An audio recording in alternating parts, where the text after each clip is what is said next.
आमच्या दोघांच्या झाडावर 3 पाखरं बसली होती आणि झाड असं गजबजून गेलं होतं, हिरवंगार झालं होतं. आणि म्हातारपण आल्यावर अशी काय फसगफलत झाली, पंख फुटल्यावर सारी पाखरं भरकन उडून गेली.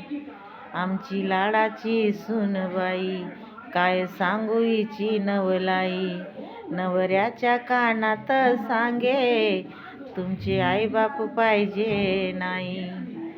जित्यापणी हे मरण आमचं आम्ही डोळ्यानं पाहिलं र.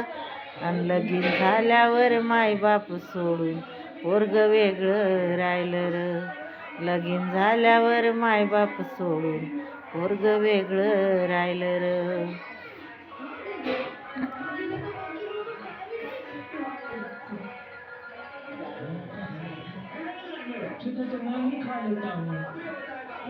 जन्म देऊनी आम्ही पोराला सुखदुःख कितीतरी सायलं रे. जन्म देऊनी आम्ही पोराला सुखदुःख कितीतरी सायलं र. अन लगीन झाल्यावर मायबाप सोडून पोरग वेगळं राहिलं र. या वयात कुठं आम्ही जावं, काय खावं आणि काय प्यावं. या वयात कुठं आम्ही जावं, काय खावं आणि काय प्यावं. या पडक्या घरात आम्ही कसं आम्ही राहावं. तरुणपणाची आठवण येते, तरुणपणाची आठवण येते, पाणी डोळ्यातून वाहिलं र. तरुणपणाची आठवण येते, पाणी डोळ्यातून वाहिलं र.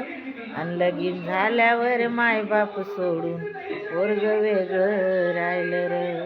लगीन झाल्यावर मायबाप सोडून पोरग वेगळं राहिलं र. किती जपलं आम्ही पोराला तळ हाताच्या फोडावानी. त्यानं आम्हाला आता केलं दुसऱ्या परक्यावानी. जित्यापणी हे मरण आमचं आम्ही डोळ्यानं पाहिलं र. जित्यापणी हे मरण आमचं आम्ही डोळ्यानं पाहिलं र. अन लगीन झाल्यावर मायबाप सोडून पोरग वेगळं राहिलं र. ही जगाची एक राची तुमच्या समोर मांडली. आम्ही खूप खुश आहे.